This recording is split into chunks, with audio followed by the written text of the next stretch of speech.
78 Sports TV here. Salute to the mighty LDBC. Smash the like button, hit the subscribe, turn on your notification bell so you'll be notified when I drop a new video. And if you're digging the video, go ahead and share this joint. All right, so there's a quick post-fight reaction to Pistol Pete Dobson versus Conor Benn. Conor Benn, coming back from his troubles and his issues with performance enhancement drugs, failing drug tests. Pistol Pete Dobson coming off of some promotional issues. He's been inactive. He hasn't fought since 2022. Pete Dobson only had 16 fights coming into the fight. He's 33 years old, so very inactive career. But Pistol Pete Dobson absolutely exposed Conor Benn. Absolutely exposed Conor Benn in one of the most amazing performances I've seen from a guy of Pistol Pete Dobson's status. Dobson is a New York fighter, cool cat. I've interviewed him in the past. A hungry guy, you know what I'm saying, got into boxing for all the right reasons. And what he did tonight was, I'm very proud of him. What he did was he was able to accomplish. Conor Benn is very hyped, touted as being this destroyer. You know what I'm saying? You know, it's a hype job, bro. I'm telling you. Conor Benn can fight, yes. But that power just don't look the same when you got, them drug testing agencies all over the place. You know what I'm saying? And money look funny in the light. That's all I'm saying, bro. Like, he couldn't hurt Dobson. He couldn't knock him down. Like, what happened to all this ferocious power of Conor Benn? What happened to it? So I think now that Conor Benn is actually fighting people who aren't running from it, and then Conor Benn had the audacity to say after the fight, he won the fight on points. I thought the judges, were a little extreme. They only gave Dobson 1 round in the fight. You know what I'm saying? I thought Dobson won 4 rounds, 8 rounds to 4. I scored it. I thought Conor Benn won 8 rounds. He won the fight, but I thought Dobson, he won 4 rounds, and I thought the other rounds he made a good showing of himself, showed a good chin, showed a lot of heart, and he was in there. He wasn't running from Conor Benn. He wasn't skipping all over the ring. He was standing in there toe to toe, using good defense right in front of Conor Benn. And Conor Benn couldn't get rid of him. So Conor Benn says after the fight the most ridiculous thing, just like a coward. He says, "Oh, he was in there just to survive." What do you mean? We saw the fight. He wasn't in there to survive. The dude was trying to win. He was hitting you with heavy shots. He was taking your best shots, coming back with combinations of his own. You can't even give the man credit and say he was a tough fighter. You want to say he was in there to survive? This is what I'm saying. This dude is a hype job. He does not deserve to be at that elite level of boxing. He just doesn't. He's trying to skip his place in line. He don't want to grind and fight the guys on the way up. They're on his level. He wants to skip past all that and jump right to title contention. And nobody got time for that. Nobody wants to see Conor Benn get a belt just so he can hide out in the UK and fight the same level of opponents, but act like, no, I'm sorry. We don't know. We got enough people doing that in boxing. You know what I'm saying? We don't need to see that from Conor Benn.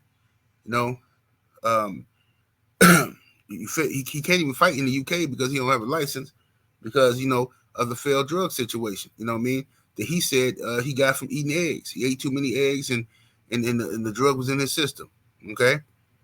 UK ain't buying it, so he over here fighting in America. You know what I'm saying? They handing out tickets and stuff. There's nobody checking for Conor Benn.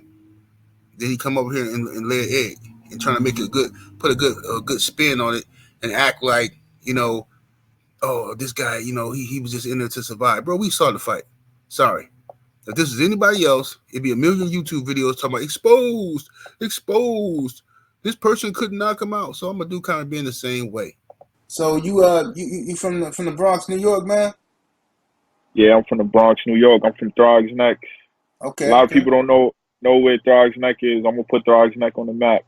Okay, that's what's like on the. Yeah. You say it's where? It's like on the other side of the Bronx. It's like by the Throgs Neck Bridge. By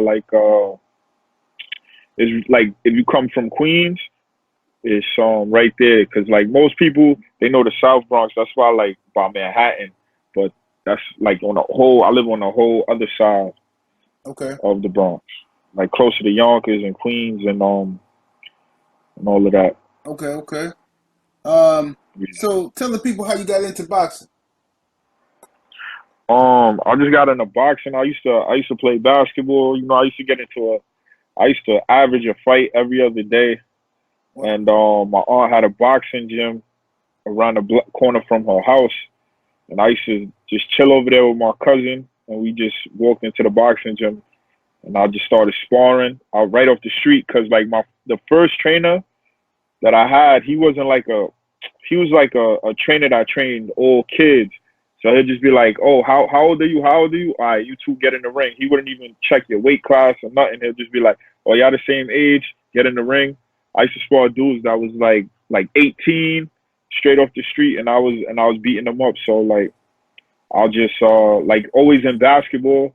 I was good in basketball. Like I played AAU ball with like the best players in New York, but I never was like the best player. But like with boxing, it's a one man sport, and I was just thought I could be the best at boxing. I won the Golden Gloves, and I'm like, yo, this is something that I know like I'm the best at. Because if you win the Golden Gloves, you're the best in the weight class. It's not like you just playing for the best team. Right. You know what I mean? It's not a team sport. No doubt. So I just fell in love with boxing. Well said, Pete. Well said. Conor Benn, I'm glad he got exposed, man. The dude been out here skipping in line, trying to skip in line for years now. Been hyped up by Eddie Hearn, and that's my only real issue with Conor Benn is that he scoffs at the idea of fighting guys like Stan Jonas and and Jerron Boots Ennis and all those guys at the time. He scoffed at that. Now those guys are in position for titles, you know, and Jerron Boots Ennis is a champion. Stan Jonas is in line for a title and all that kind of stuff. And Conor Benn is on the outskirts, but he could have been. He was right there in the mix with all those guys. He could have proved his worthiness by fighting them. He could have proved the hype is real. You don't come over to America with all this hype around you. This ain't the UK. Yes, you got a family name in the UK, but over here your family name don't mean nothing. You know what I'm saying? So you can't use that over here with all this hype. Oh, I want this guy. I want that guy. I'm ready for the best. I'm ready for bro. You listen, bro. You just was out there struggling with Dobson. I don't care what those scorecards say. I saw the fight. I saw the man landing clean right hands on you. Right? I saw him taking your best shots and coming right back.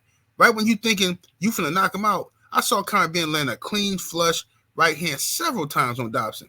Boom! Right hands that was just knocking people out a couple years ago. But now, after this steroid controversy, now all of a sudden you ain't knocking nobody out. He couldn't even knock Dobson down.